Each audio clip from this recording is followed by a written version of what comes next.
Paz e bem, sou Paulo da Costa Paiva, leigo professo na Ordem Franciscana Secular e também idealizador da mídia digital Partilha Franciscana. Lá você encontra tudo relacionado à nossa espiritualidade, a espiritualidade do irmão terceiro franciscano secular. Você encontra textos, histórias de santo, curiosidade e muito mais.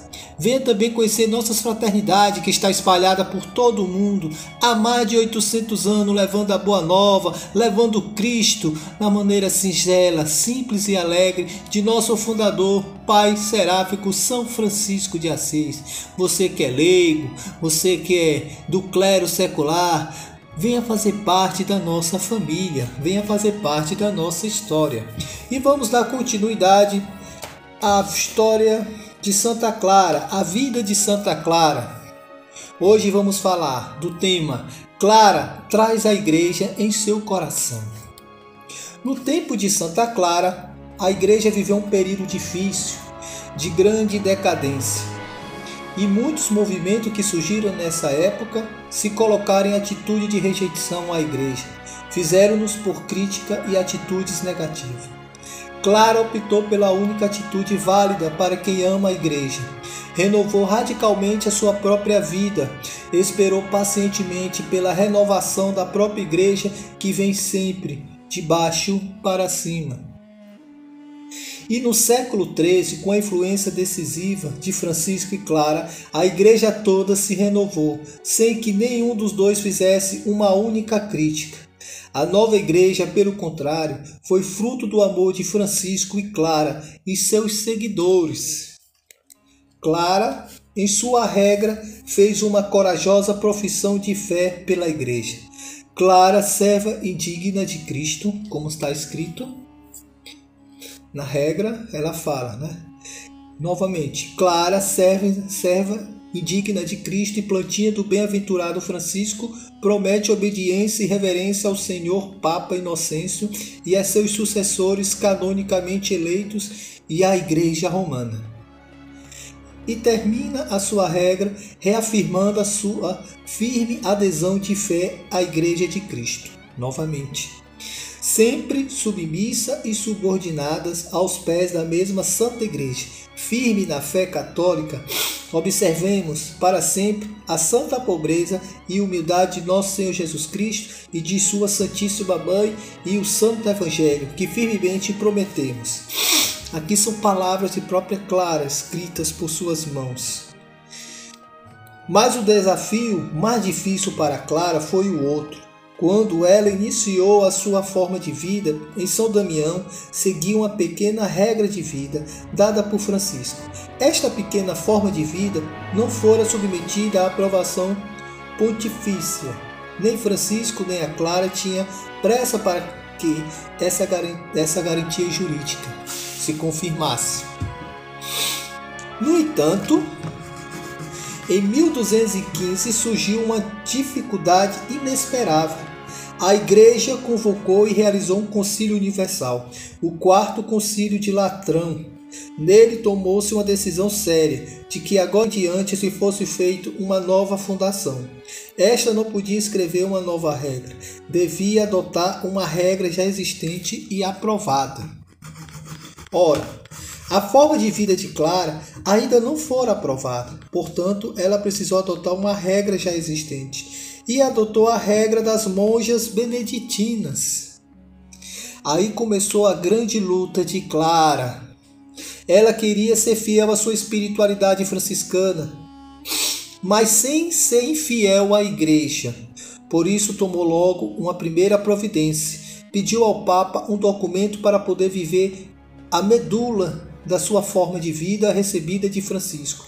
Pediu o famoso privilégio da pobreza. Era para ter direito de viver sem prioridade nenhuma, aderindo em tudo aos passos daquele que por nós se fez pobre, e é o caminho, verdade e vida, Cristo. O Papa, em nome da Igreja, aprovou-lhe este privilégio da pobreza. Assim, ela podia continuar observando a regra beneditina sem deixar de ser franciscana. mas continuou lutando até o fim de sua vida para conseguir que a igreja lhe aprovasse a sua regra própria. A santa sustentou corajosamente essa luta desde 1215 até 1253. Na antevéspera de sua morte, o Papa Inocêncio aprovou a sua regra, foi sua grande vitória final. Clara foi absolutamente fiel a Francisco na vivência do seu carisma e foi plenamente obediente à Igreja, esperando e lutando pela confirmação do seu ideal. Ela sempre viu a inspiração em Francisco e a instituição no Papa. Conseguiu a façanha inimaginável de não trair o ideal franciscano e de não falhar em sua fidelidade filial à Igreja.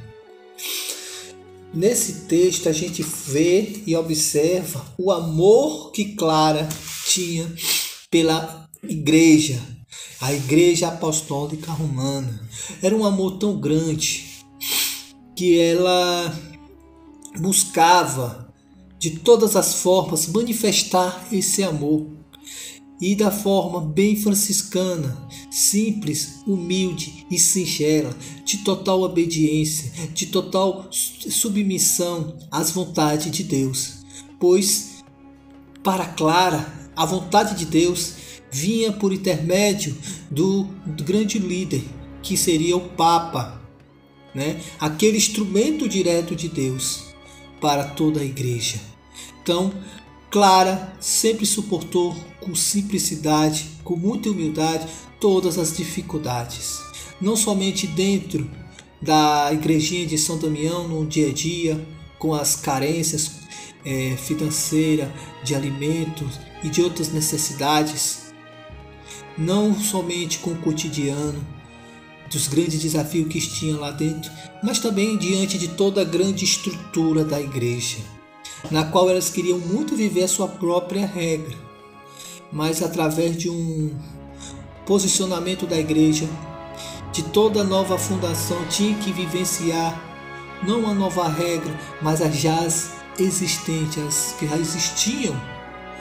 Então, na humildade, na sabedoria de Clara, optaram pela regra beneditina, que se assemelhava, entre aspas, se assemelhava um pouco com a forma de vida das clarissas, que elas viviam reclusas, viviam em contemplação, viviam em oração, semelhante às monjas beneditinas. Mas era de todo custo, na humildade, na obediência, na simplicidade. Ela buscava o bispo, o clero em si, o alto clero, o papa, para pedir para poderem viver a sua própria regra. Ela poderia muito bem viver lá dentro a sua regra silenciosamente, sem dar satisfação nenhuma para a igreja. Mas a fidelidade dela era plena. A fidelidade dela era sincera, justa e honesta. Então, nessa luta, ela ainda conseguiu, de alguma forma, o privilégio da pobreza, conseguiu viver o privilégio da pobreza dentro da regra beneditina, na qual elas viviam por um longo período, de 1215 até 1253, que não me falha a memória. Próximo à sua morte, o Papa conseguiu dar esse veredito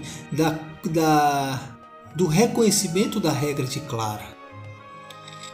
Então, dessa forma, trazendo para a nossa vida, não adianta a gente bater de frente com a igreja.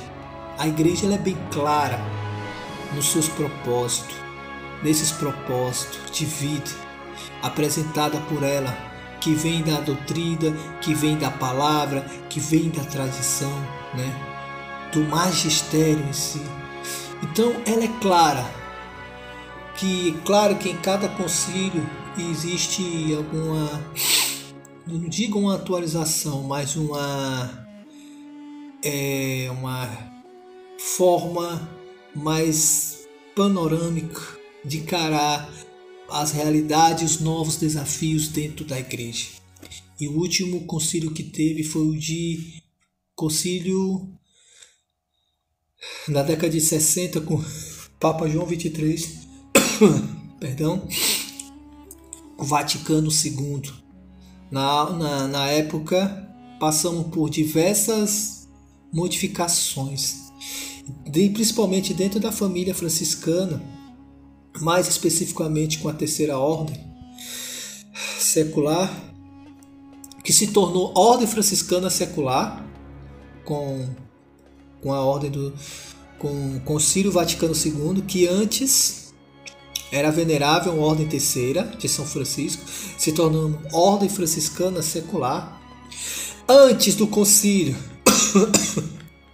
com alguns papas anteriores, que me falta a memória agora, mas que fez a regra penúltima, ele já recomendava o não uso do nosso hábito, né? Ele recomendava o cordão, né?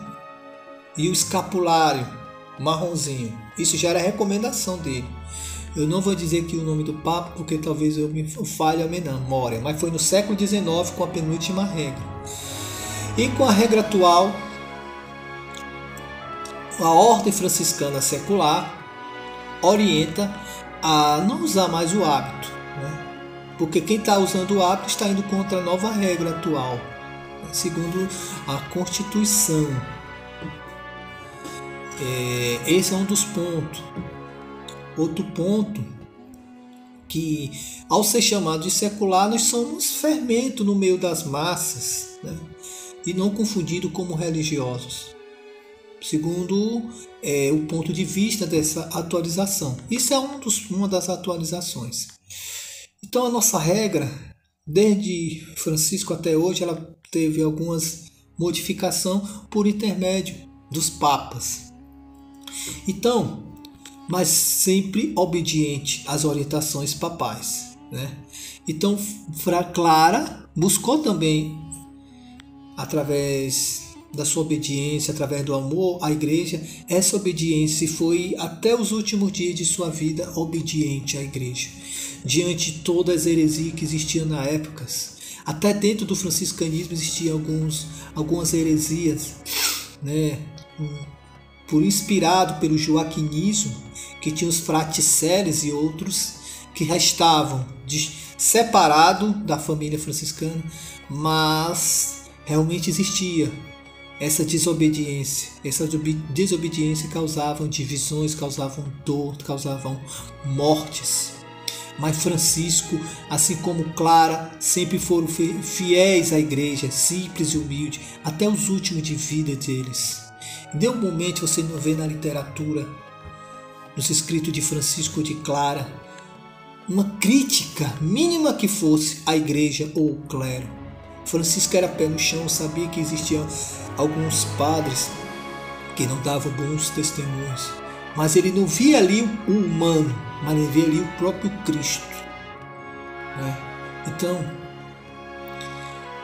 a igreja, o movimento franciscanismo dentro da igreja, ele foi uma reforma que surgiu diferenciada da reforma de Lutero, porque ela foi obediente, ela não bateu de frente, ela via as dificuldades, ela via a igreja desmoronando, mas Francisco reconstruiu a igreja de dentro para fora, na simplicidade, na obediência, no amor. Assim como Francisco foi Clara, e todos os franciscanos devemos ser fiel como nosso fundador, e não rebelde como os fraticeles. Amém? Paz e bem, Santa Clara, rogai por nós.